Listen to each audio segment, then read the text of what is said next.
দেড় মাস ধরে অন্তরাকে খুনের পরিকল্পনা করেছিলেন সন্তোষ কুমার, দাবি তদন্তকারীদের। পরিবারের দাবি ওই দেড় মাস তীব্র আতঙ্কের মধ্যে কাটিয়েছেন অন্তরা। পরিকল্পনা করেই কি আতঙ্কের পরিবেশ তৈরি করেছিলেন সন্তোষ, তেমনই অভিযোগ পরিবারের। অন্তরার সঙ্গে থাকতেন 3 তরুণী। পরিবারের দাবি শুক্রবার হলেই অফিস করে বাড়ি চলে যেতেন তারা, ফিরতেন সোমবার অফিস করে। মাঝে 3টে রাত একা থাকতে হতো অন্তরাকে। কেন প্রতি সপ্তাহে বাড়ি চলে যেতেন তারা? পেছনে কি সন্তোষের হাত? রাত্রি 1:30 অবধি আমাদেরকে বলতো তোমরা ফোনে থাকো, আমার ভীষণ ভয় লাগছে। এই ফ্রাইডে, স্যাটারডে এবং সানডে নাইটে যে সময়ে ওর রুমমেটরা থাকতো না, হয়তো পরিকল্পিতভাবেই তাদেরকে সরিয়ে দেওয়া হয়েছিল 1.5 মাস ধরে।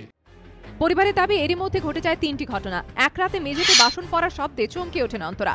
ঘরের বাইরে বেরিয়ে দেখেন দরজার পাশে জানলার পাল্লা খোলা, নেট কাটা, জানলা দিয়ে ঝুলছে একটি লোহার আঁকশি, মেঝেতে গড়াচ্ছে একটি বাটি, যেটি জানলার পাশে ছিল। প্রথম দিন যখন একটা ঘটনা ঘটে, বাড়িয়ালিকে জানায় এবং বাড়িয়ালি এসে ওর পাশের বেডে সারা রাত তার সঙ্গে শোয়। পরের সপ্তাহে যখন আবার একটা ঘটনা ঘটে, তখন ওর কোম্পানিতেই কাজ করে পূজা বলে একটি মেয়ে, তাকে অনুরোধ করে ডাকে। সব কিছু ঘটছে এই ফ্রাইডে নাইট, স্যাটারডে নাইট এবং সানডে নাইটে। পরিবারের দাবি এক রাতে অন্তরা ফোন করে জানান ঘরের অ্যাসবেস্টসের ছাদের ওপর কে যেন হেঁটে বেড়াচ্ছে। রাত্রি 12টা, 1টা, 3টে, 4টে আমাকে বারবার বলছে ফোনটা অফ করিস না। ফোনটা যদি অফ হয়েও যায়, সে বারবার আবার কল ব্যাক করে বলছে আমার ভীষণ ভয় লাগছে। আমরা সবাই খুব অবাক হয়ে যাচ্ছিলাম যে এত ভয় পাচ্ছে কেন।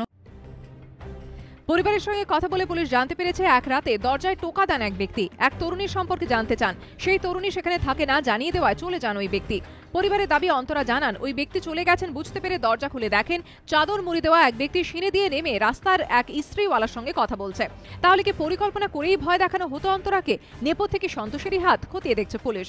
আতঙ্কে এতটাই গ্রাস করেছিল অন্তরাকে, রাতে একা থাকতে চাইতেন না তিনি। কখনো ডেকে দিতেন বাড়ির মালকিনকে, কখনো বা অন্য কোনো বান্ধবীকে। যাদের সঙ্গে পেইং গেস্ট থাকতেন সেই 3 বান্ধবী বাড়ি চলে যাওয়ায় গত 23শে ডিসেম্বর শুক্রবার অন্য এক বান্ধবীর বাড়িতে যাচ্ছিলেন অন্তরা। পরের সপ্তাহে বাড়ি বদলের সিদ্ধান্ত পাকা হয়ে গিয়েছিল, কিন্তু তার আগেই খুন। শুক্রবার এলেই যে আতঙ্ক গ্রাস করত, সেই শুক্রবারই সব শেষ।